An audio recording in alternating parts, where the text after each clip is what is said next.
Harris, and I want to show you the Sugar Rush card I made for my workshop last month, and I want to give you some instructions to put it together, so if you bought my kit in the mail that you'll know how to do it. So it's so much easier to do a video than writing up step-by-step instructions. When you get your kit, it's going to be pre-scored and pre-cut and pre-stamped, so it's really just a matter of putting this together. So you can see here that it is a long strip across the front and then it bends. It's kind of the exact opposite of what the card base is doing. So let me show you the card base first. This is made with cut out with our pomegranate cardstock, and this is 11 inches wide and 4 inches tall. I did 4 inches instead of 4 1/4 so that you could get 3 per sheet. This strip is the same width or length here, but it's 1 1/4 inches tall, and you can make this whatever width you want. The real magic is that if you were to cut this all at one sheet, you would score 2 3/4 inches here and 5 1/2 here, and then cut it at 11. And that's the same for this strip here and this piece here. What we're actually going to do is just going to take this strip and turn it around when we assemble the card. So I don't know if you can see the score lines or not. I just used my paper trimmer and our ball stylus that comes with our piercing tool on the other end to do these score lines. So you don't need any fancy tools or anything. So let's get started.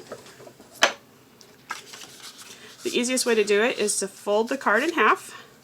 This is basically the same fold that you're going to make for a tall tent card, and that I use my bone folder to smooth and flatten it so it stays flat. And then we're just going to pull this back on itself. And now we have this part of the card. So the same thing is going to take place with this, but it's going to be a little bit backwards. So we're just going to flip it over and fold backwards this way, and then forwards and that. So if you get these folds backwards, it's no big deal because you can just flip them as you're assembling the card. But they're going to be kind of opposite of each other. And that. So the first thing that we're going to do after we get the card folded is to put on the base paper. All of this base pattern paper is from the Sugar Rush paper pack that is only available between the beginning of this year and the end of April. So this is the donuts. Can you see these cute little guys? On the flip side, there's ice cream and popsicles.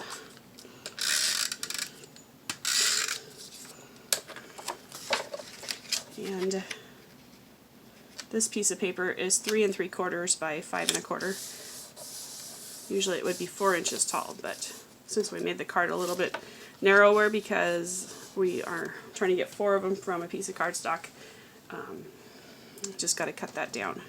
And this is 2 1/2 by 3 3/4. So the next step is to adhere this into place. And what I like to do is don't worry about where it folds, and if it doesn't line up perfectly, that's okay, because that's what scissors are for.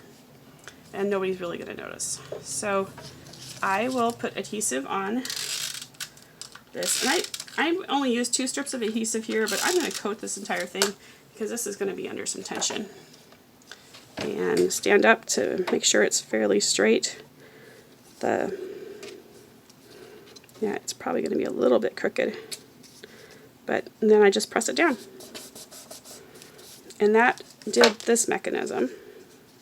And now to glue this down, I'm going to flip it over and glue about half. You don't want to go too far, otherwise you'll be gluing it down to itself. And you just close it and let it fall where it needs to fall.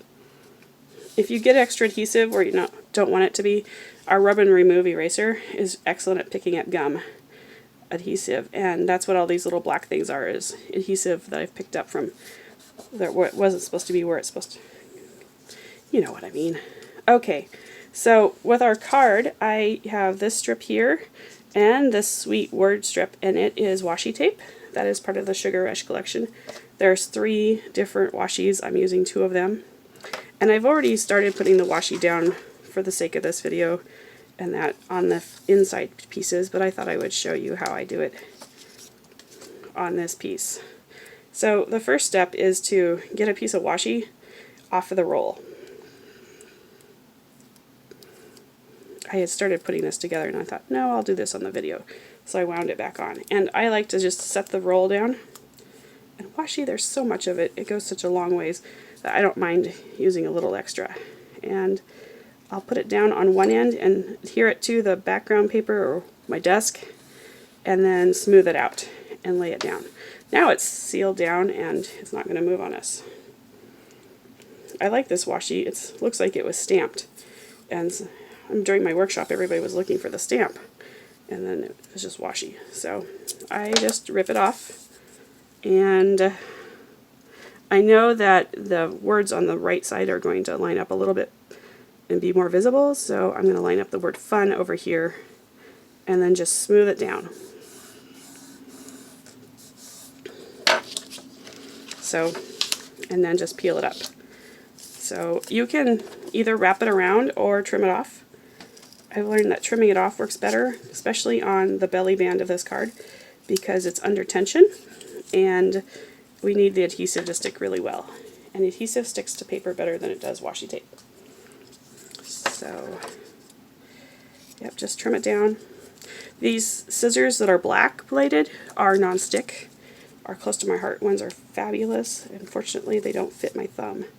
So I use the next best thing, but they're still non-stick. Ours are really great and they stay way sharper than these, but I just make do.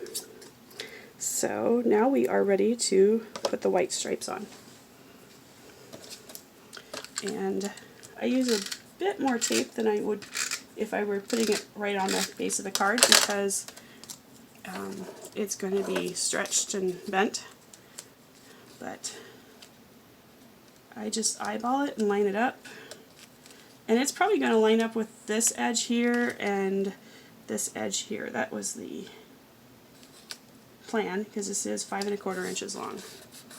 And that I had a little bit of adhesive. I just rubbed it off with my finger, but I could have done it with the Rub and Remove eraser too. So am I still in view? Okay. Now open it up and let's repeat with these two. And this was one stamp, Happy Birthday with sprinkles on top. And I used these scissors to cut it apart because I hate masking and that. So I cut it and I made sure it was, oops, bang the camera, you're going to get dizzy. I cut it so it's kind of jagged. That way when I put them back together, if I ever put them back together, I can fit them back together like a puzzle piece. If I was to cut really, really smooth, I wouldn't have any idea how they line up. But I'm probably going to use these mostly as sentiments on 2 parts of the card, so I'm not worried.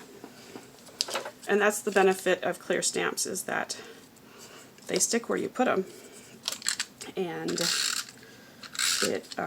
you can line them up or take them apart, and there's no consequences. Whenever I mask something, I get ink all over my hands, and I usually damage the card and have to start over, so I just cut them apart. About half of my stamps I've cut apart somehow. So I tried to get all the washi tape to line up perfectly, but it's not all going to be seen at the same time, so I'm not too worried about it. So I've already stamped these. This is our sea glass ink for the donut, and then I have the stripe frosting in Pixie and used the raspberry, which is the same raspberry I used here for sprinkles on top and that. So let's just use some 3D foam tape and pop this up so there's a little bit of dimension. Once again, I love these non-stick scissors, any type of non-stick, because they don't gum up very quickly. And if they do, actually there is a little bit of gum there, using this Rub and Remove eraser takes it right off. So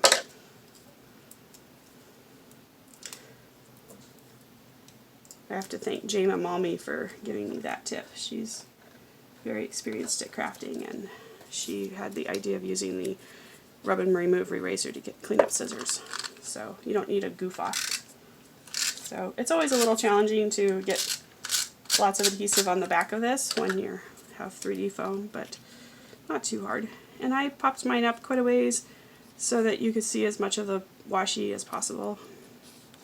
And last but not least, I have the little banner here that can also be cut out with thin cuts. It says "You're the sweetest," and I'm just going to tuck that under here. Now the trick with this is to only put adhesive to the word "your," otherwise you're going to glue it down to the back of the card. So I'll hold it up to the light. I'll put my thumb where I need it to go and drop it, and then pick it back up and put it on here. So there we go.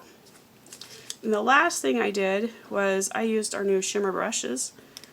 This one's the clear, and I dotted a little bit of shimmer on the sprinkles and that, so, and it went all the way around. This is our clear one. We have a gold also.